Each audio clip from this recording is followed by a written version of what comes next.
আসসালামু আলাইকুম। জুয়ার ফার্মিং অ্যান্ড লাইফস্টাইলে সবাইকে স্বাগত। নিশ্চয়ই মহান আল্লাহ তাআলা সর্বোত্তম পরিকল্পনাকারী। আজকে এমন একটি অ্যান্টিবায়োটিক নিয়ে কথা বলবো যেটি পোলট্রি সেক্টরের জন্য অত্যন্ত গুরুত্বপূর্ণ এবং বিভিন্নভাবে পোলট্রি সেক্টরে এই অ্যান্টিবায়োটিকটি কাজ করে। অ্যান্টিবায়োটিক নাম হচ্ছে পেফ্লক্স ভেট। এই পেফ্লক্স ভেটের জেনেরিক নাম হচ্ছে পেফ্লক্সাসিন। এই পেফ্লক্সাসিনের পাশাপাশি পেফ্লক্সাসিন মেসিলেট ডিহাইড্রেট বিপি থাকে। আমি স্ক্রিনে যে ছবিটি দিচ্ছি সেটি একমি ল্যাবরেটরিজের উৎপাদিত, যেটি বাজারে পাওয়া যায়। এছাড়া অন্যান্য কোম্পানিরও আছে। এটি কোনো প্রমোশনাল ভিডিও নয়। আমার কাছে যে ওষুধটি আছে সেটি আমি দেখাচ্ছি। যেহেতু এটি একটি অ্যান্টিবায়োটিক, অবশ্যই এটি ব্যাকটেরিয়ার বিরুদ্ধে লড়াই করে। এখন কি কি অসুখের বিরুদ্ধে এটি কাজ করে আমরা একটু জেনে নিই। সালমোনেলোসিস সম্পর্কে জানেন না এমন খামারি বোধহয় পাওয়া যাবে না। এটি খুবই খারাপ একটা অসুখ। এটি অবশ্যই অন্ত্রের একটি ব্যাকটেরিয়াজনিত অসুখ। এই অসুখের বিরুদ্ধে কাজ করে। এছাড়াও কলিবাসিলোসিস, যেটা ইকোলাই নামক ব্যাকটেরিয়া দ্বারা সৃষ্ট, এটা বিভিন্নভাবে অনেকভাবে খামারকে ক্ষতিগ্রস্ত করে, অর্থাৎ মুরগিকে বা হাঁসকে বা টার্কিকে অর্থাৎ পোলট্রি সেক্টরকে ক্ষতিগ্রস্ত করে। সেই কলিবাসিলোসিসের বিরুদ্ধে কাজ করে। এছাড়াও খামারিদের আতঙ্ক যে ফাউল কলেরা, এই ফাউল কলেরা হলেও কিন্তু এই পেফ্লক্সাসিন গ্রুপের অ্যান্টিবায়োটিক দিয়ে আমরা চিকিৎসা দিতে পারি। এছাড়াও খুব কমন একটা অসুখ যেটা ইনফেকশাস কোরাইজা অর্থাৎ সংক্রামক কোরাইজা নামে যেটা পরিচিত, এটা প্রত্যেক খামারে খুবই কমন। এই কোরাইজা হলে কিন্তু সহজে সারতে চায় না। এই কোরাইজা হলে তখন পেফ্লক্সাসিন গ্রুপের অ্যান্টিবায়োটিক দ্বারা ট্রিটমেন্ট করা হয়ে থাকে।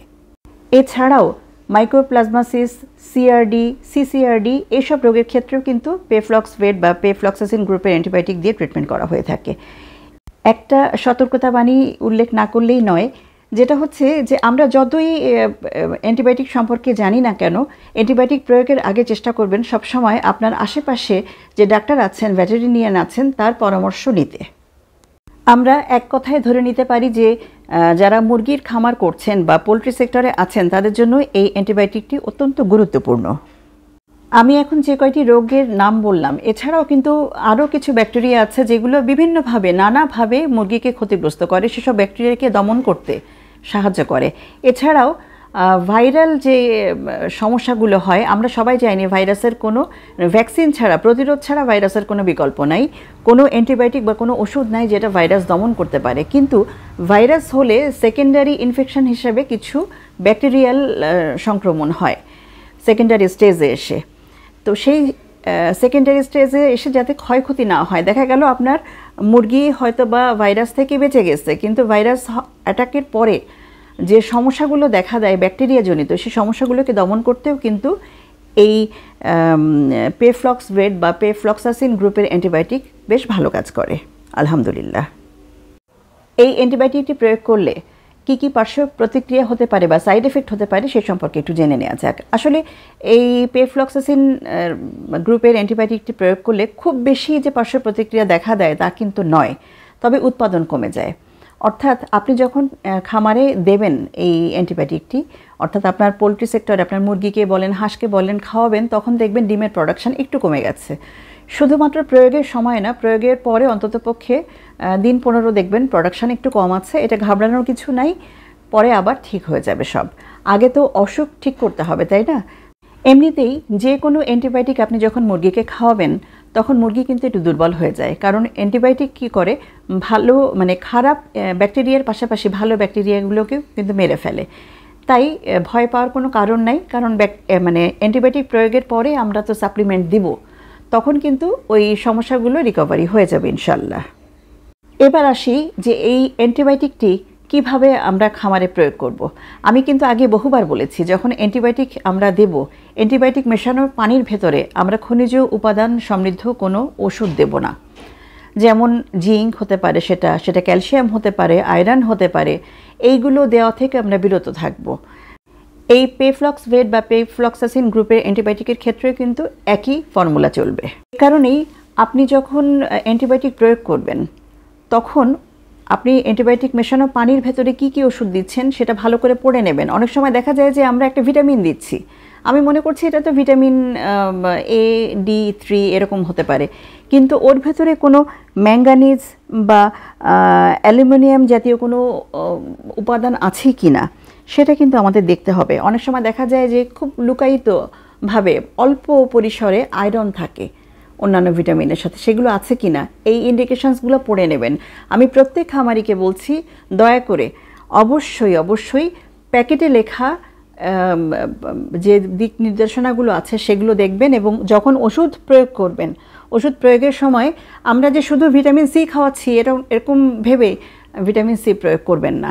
ভিটামিন সির পাশাপাশি আরও কিছু আছে কি না সেটা পড়ে দেখার চেষ্টা করবেন। অর্থাৎ অ্যান্টিবায়োটিক মেশানো পানিতে আমরা যদি ভিটামিন সি বা ভিটামিন ডি বা ভিটামিন এ বা ভিটামিন ই যাই প্রয়োগ করি কিনা, সেই ভিটামিনের পাশাপাশি সেখানে খনিজ পদার্থ কোনো অল্প পরিসরে লুকিয়ে আছে কিনা সেটা কিন্তু প্যাকেটের গায়ে স্পষ্ট লেখা থাকে। আপনি সেটা দেখে নেবেন এবং দেখে প্রয়োগ করবেন, এটা কিন্তু আপনার নিজের দায়িত্ব।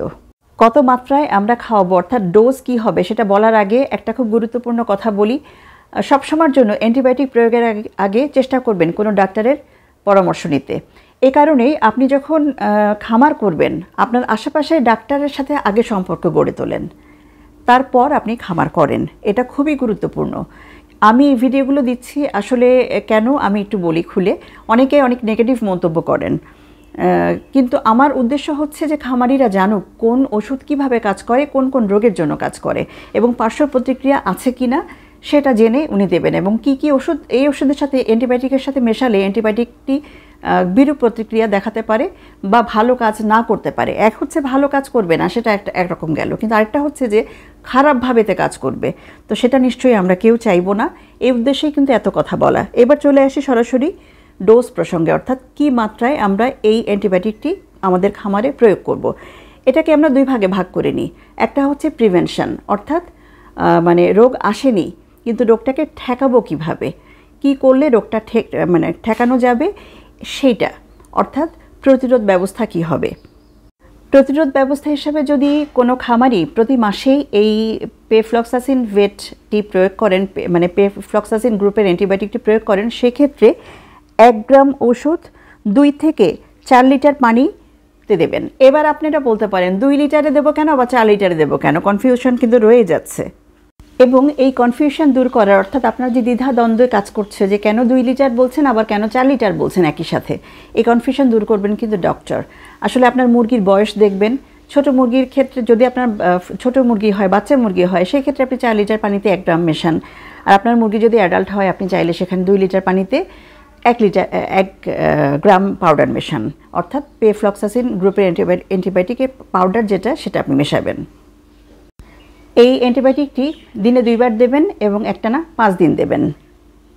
এবার আসি, আপনি চিকিৎসা যদি দেন, অর্থাৎ আপনার পোলট্রিতে সমস্যা চলে এসছে, এখন আপনাকে পেফ্লক্সভেট বা পেফ্লক্সাসিন গ্রুপের অ্যান্টিবায়োটিক প্রয়োগ করতে হবে, তাহলে কি মাত্রায় আপনি দেবেন? এখানে 1:1, অর্থাৎ 1 লিটার বিশুদ্ধ পানিতে আপনি 1 গ্রাম পেফ্লক্সাসিন গ্রুপের অ্যান্টিবায়োটিক মেশাবেন এবং 2 বেলা খাওয়াবেন, একটানা 5 দিন খাওয়াবেন। তবে চিকিৎসক যদি বলেন সেক্ষেত্রে আপনি 7 দিনও দিতে পারেন। আমি স্ক্রিনে যে একমি ল্যাবরেটরিজের পেফ্লক্সভেটের ছবি দেখিয়েছি সেটি 10 গ্রামের প্যাকেটে পাওয়া যায়, আবার 100 গ্রামের প্যাকেটে পাওয়া যায়। দাম সম্পর্কে বলছি না, এটা ওঠানামা করে। এখন 10 গ্রামের যে প্যাকেটে পাওয়া যায় সেটা কিন্তু বক্স আকারে পাওয়া যায়। এখন চাইলে ওখান থেকে লুজ হয়তো বা আপনারা পেতে পারেন ইনশাআল্লাহ। সবাই আমাদের জন্য দোয়া করবেন। সর্বশক্তিমান আল্লাহর রহমতে সবাই ভালো থাকবেন। আসসালামু আলাইকুম ওয়া রাহমাতুল্লাহ।